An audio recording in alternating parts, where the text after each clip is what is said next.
It feels like we've got the ABC's heavy hitters on US politics. Planet America host John Barron and the host of the Russia If You're Listening podcast, Matt Bevan. G'day, guys. Matt, we'll go to you first. Sure. Because your podcast, the name of your podcast is predicated on the fact that there was collusion. If there's no collusion now, you're going to have to change the name of the podcast. Well, potentially. I mean, the name of the podcast comes from a quote that Donald Trump gave in July 2016, where he had recently heard that Russia was making some sort of an attempt to influence the 2016 election. And he said, Russia, if you're listening, I hope you're able to find the emails that Hillary Clinton... Publish them at will. And publish them at will. Now, what we've seen today in the report is that and any other actions that the president took in terms of activities to do with Russia during the 2016 presidential campaign does not constitute a crime. And saying things publicly is not evidence of a crime. It's difficult to commit a crime on television. You could try, but saying something openly like that, it's difficult to prove that there is some criminal intent behind that, because why would you commit a crime on television? So I guess it's a good question, but Russia was listening. The report says Russia was interfering with the election. It's just saying that Donald Trump wasn't in on it. Yeah. Well, there's no evidence to establish that anyone in his campaign was. John Barron, let's go to you now. And can you put this in a bit of context for us and just talk us through who William Barr is, what he has done before this today, and what is the strength of this letter that he's produced today?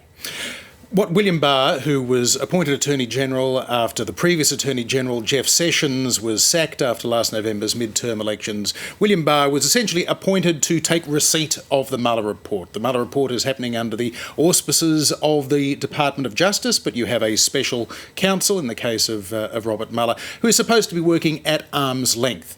Now, the concern has been that in appointing William Barr, who is a veteran of the George H.W. Bush administration, that President Trump has installed somebody who is on the public record as having said on being sceptical of the Mueller inquiry, which on the basis of the finding of no direct conspiracy to coordinate the efforts of Russia and the Trump campaign in 2016 is understandable scepticism. But on that question of obstruction of justice, Barr had already indicated that he was unlikely to want to suggest that the president, in trying to cover up a crime that it now seems that Mueller has said has not been committed, there's no point in pursuing any kind of a notion of a cover-up when there's nothing to cover up. Now, William Barr has produced this letter today. The pressure is now on from Democrats to say, show us the full Mueller report. There will have to be some redactions because a lot of this goes to very sensitive intelligence information and so on.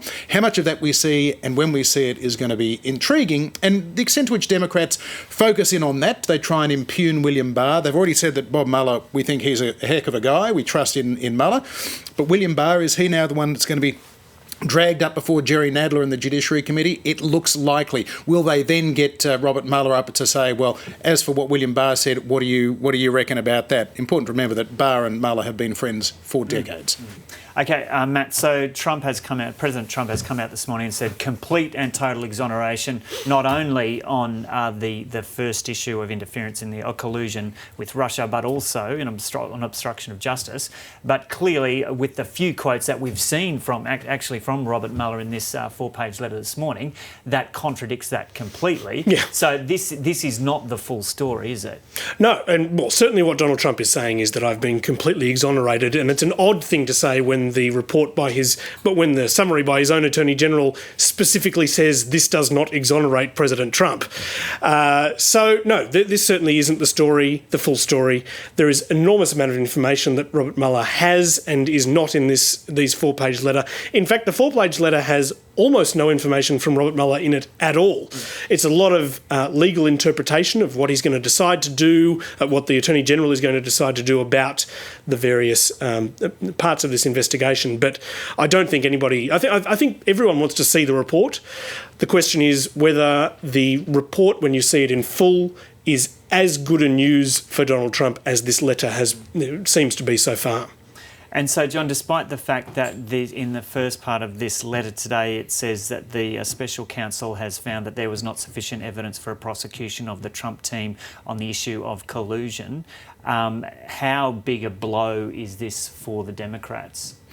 Well, Democrats would argue, Joe, that if we had heard absolutely nothing about the Mueller inquiry and the prosecution of the likes of Paul Manafort, Michael Flynn, Roger Stone, Michael Cohen, etc., if all of that stuff had just come out today, they would say, we'd be off to Congress passing articles of impeachment this afternoon. This would be an absolute bombshell. But because it's come out little by little by little, it has certainly diffused. And because, let's not lose sight of the fact that the central concern, not held by Democrats, but held by Donald Trump's own Justice Department, his acting Attorney General who appointed Robert Mueller after he sacked James Comey, the FBI director, was that, hang on, we know Russia interfered in the 2016 election. Did Trump conspire with them? Or did somebody in Trump's campaign conspire with them? That question, that suggestion that the President of the United States may have worked with a foreign power to become President of the United States is an astonishing thing to have spent 22 months to finally get to the stage of saying, no, we can't find evidence of that. We do know that Russia worked very hard to get Donald Trump elected President of the United States. We do know that Donald Trump Jr. was happy to get from people offering dirt on Hillary Clinton on behalf of the Russian government.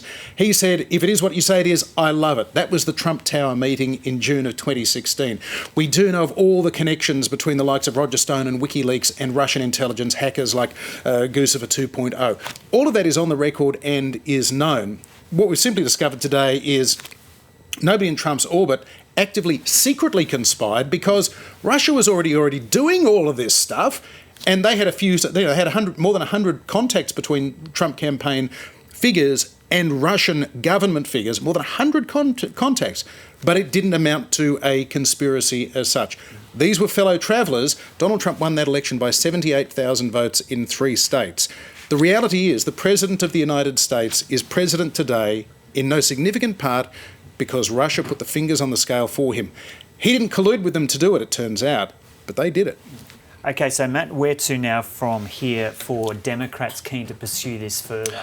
I think it's going to be much more messy now than it has been in the past. Previously, the Democrats have been putting a lot of eggs in the basket of Donald Trump, who they say is an incredibly reliable, non-partisan figure.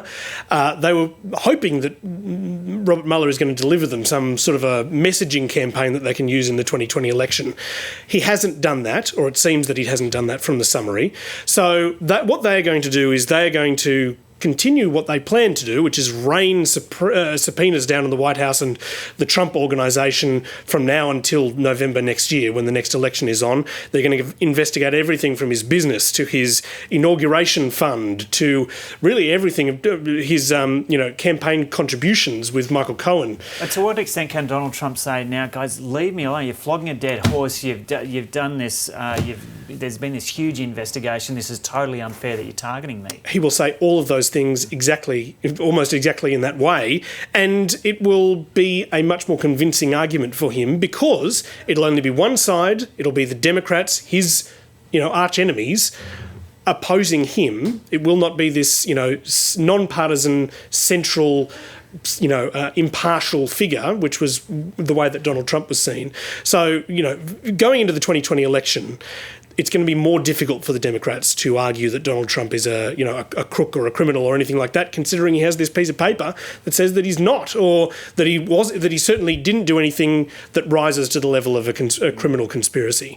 I think Donald Trump's chances of being elected next year have gone up a fair bit today. And John, there were people who've said over the last couple of years that Donald Trump wasn't actually interested in becoming president when he started this campaign, and it was all a bit of a mistake. But has he been emboldened by this now, and he is definitely going to run again, or do you think he's had enough and because he's getting on? And the pressure is pretty full on. We've heard comments, people quoting that he doesn't particularly enjoy it. Will he be emboldened by this and will definitely be running in 2020? I suspect, Joe, given that Donald Trump effectively started his re-election campaign within a fortnight of taking the oath of office in 2017, in a legal, structural sense, he began the campaign then.